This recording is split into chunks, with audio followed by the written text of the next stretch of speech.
大家好，我是超子。您知道为什么饭店炒的干锅菜那么好吃吗？其实饭店做菜都离不开干锅酱。今天我就把干锅酱的做法配方免费分享给大家，不要大家1分钱，只要求给超子点个赞。可以制作各种干锅菜、香辣菜、烤鱼等等。先给大家介绍一下所需要的材料：火锅底料50克，大蒜、生姜各30克，冰糖20克，豆豉酱200克，香辣酱400克，豆瓣酱300克，还有必备的香料。香料的配方配比我打在视频后方。干辣椒80克，灯笼椒30克。先把香料用清水浸泡清洗，洗掉灰尘和杂质。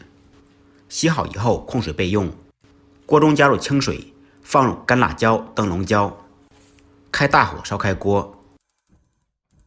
开锅以后，在锅中煮1分钟左右，煮好以后捞出控水。准备好的生姜切成小块，连同大蒜一同放入料理机中。放入控水的辣椒，用料理机将其打碎。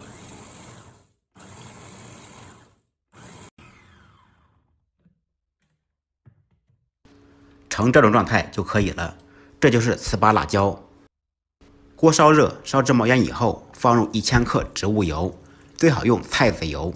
商用的话，放入100克猪油、200克牛油，3油合一，味道才香。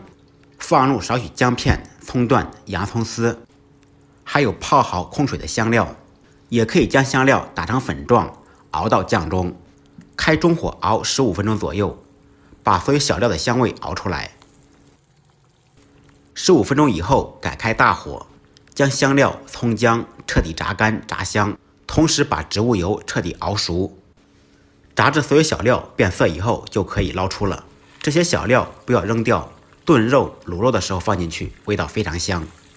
这个时候关火，稍微把油晾凉，油温降至3-4成热，120度左右，放入准备好的糍粑辣椒。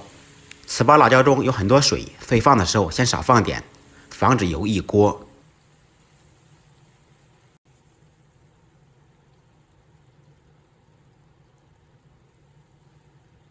油温降下来以后，放入所有的辣椒，开中火熬约3到5分钟左右。具体熬到什么程度呢？辣椒飘起来和油分离，微微变色就可以了。注意千万不要炸过、炸糊，否则就前功尽弃了。接下来放入香辣酱、豆豉酱、冰糖，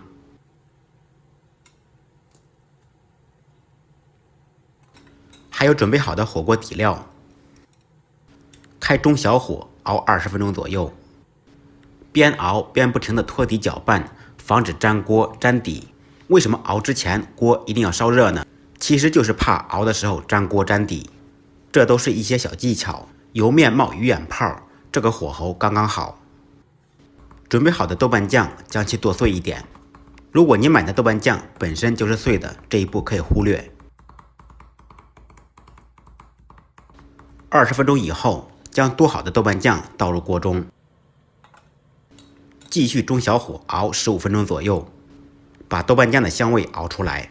说一句实话，我在熬这个酱的时候，我家附近的邻居顺着香味来我家来了好几趟。这就是这锅干锅酱的魅力所在，闻起来特别香，吃起来更是嗷嗷香。最后出锅之前放入少许高度白酒。放高度白酒，一是为了增加香味，二是可以杀菌，更容易储存。然后关火晾凉。做好的干锅酱可以制作各种炒菜、香辣菜、干锅菜、烤鱼等等。晾凉以后放到干净的瓶子或者罐子当中，夏天放到冰箱冷藏，冬天在室外就可以了。如果您对香辣菜情有独钟，这一锅酱千万不能少。感谢朋友们的支持点赞，再忙再累记得按时吃饭。下期视频见，拜拜。